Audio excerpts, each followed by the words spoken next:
Para comprovar a decadência e, de fato, zerar ou reduzir o INSS, você precisa de uma série de documentos, que foi o que eu falei para vocês. Vocês querem que eu envie o documento para vocês? Essa lista de documentos necessários? Quem quer, escreve eu aí. Quem quer receber o checklist de documentação necessário para comprovar a decadência, manda um eu aí, para eu saber quem quer, que a gente envia depois. Mas um dos documentos são certidão de conclusão emitida pela prefeitura, alvará de construção, notas fiscais de compra de materiais, notas fiscais de pré-moldados, contratos de prestação de serviço, contrato de aluguel do imóvel, contrato de compra e venda. Esses são os documentos, alguns, tá? Eu estou falando aqui alguns, mas nós temos uma lista que eu vou mandar para vocês, que todos os documentos que vocês precisam. Então, assim, quando vocês vão fazer o orçamento para o cliente, antes de vocês falarem que zera o imposto para ele, pode iludir o cliente, né? Então, depois você não consegue, tá ferrado. Você vai analisar a documentação e conferir esse checklist que eu vou enviar para vocês. Tem alguma dessa documentação que comprova a decadência? A obra tem mais de 5 anos e o cliente tem alguma dessa documentação? Ah, legal, eu posso fazer a decadência. Então, eu já vou avisar meu cliente que ele vai zerar o imposto. Ah, não tem? Então, a gente sempre fala sobre a possibilidade da redução. Nunca fala exato sem analisar a documentação, gente. Senão, vocês se complicam. Tomar uma aguinha.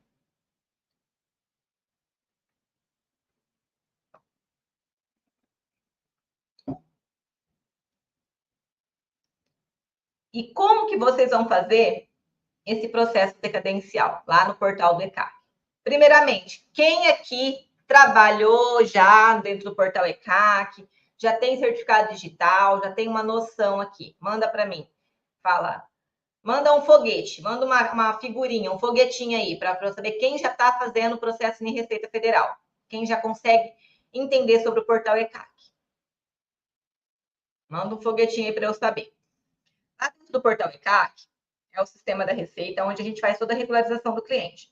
Para eu acessar o portal ECAC, eu acesso através do certificado digital, que é uma assinatura digital que a gente contrata, tem validade por 1 ano e serve para você assinar digitalmente, serve para o seu contador fazer suas coisas da empresa, quando você tem um CNPJ. Tem várias finalidades e, entre elas, a regularização da obra do nosso cliente.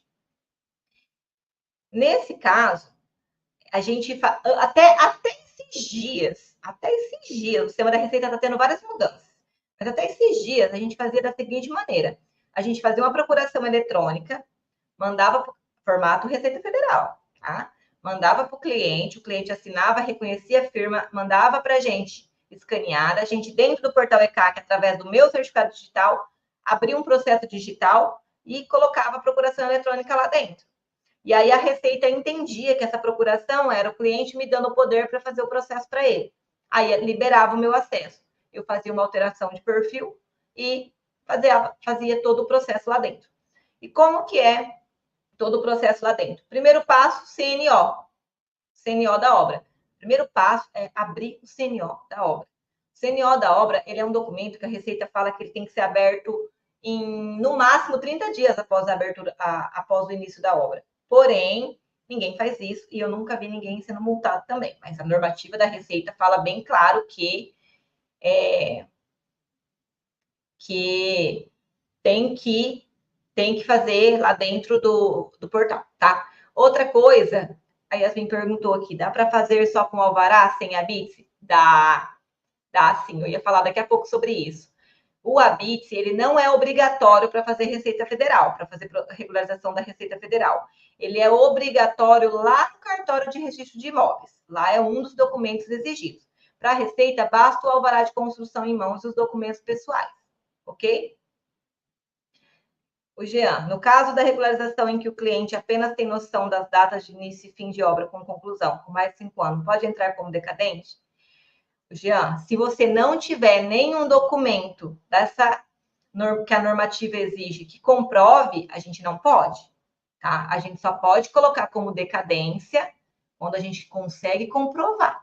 Por mais que eu não precise comprovar no momento que eu faço a regularização, mas trabalhar com Receita Federal é a mesma coisa que sonegar imposto. A gente sabe que não pode sonegar imposto. Se a gente sonegar, a gente sabe do risco que está correndo. A gente pode cair numa malha fina, não pode? É o mesmo caso, tá? Você não pagar colocar informação falsa lá para zerar o imposto. Falsa não, né? Talvez nem seja falsa, é verdadeira, mas não tem documento comprobatório. E a gente, sem documento comprobatório, é um risco que a gente está correndo da mesma forma que a gente corre risco quando a gente sonega o imposto. Ok?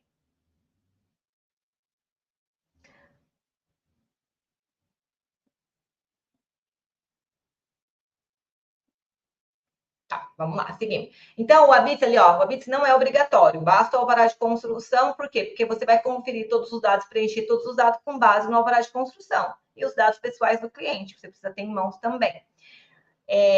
Algo que é bem importante falar, que lá dentro do portal ECA, que a gente, além de fazer o CNO, a gente faz o CNO, o que você preencher no CNO é no momento da aferição. Se você preencher o CNO errado, com algum dado errado, na hora de você for aferir a obra, você afere uma obra errada.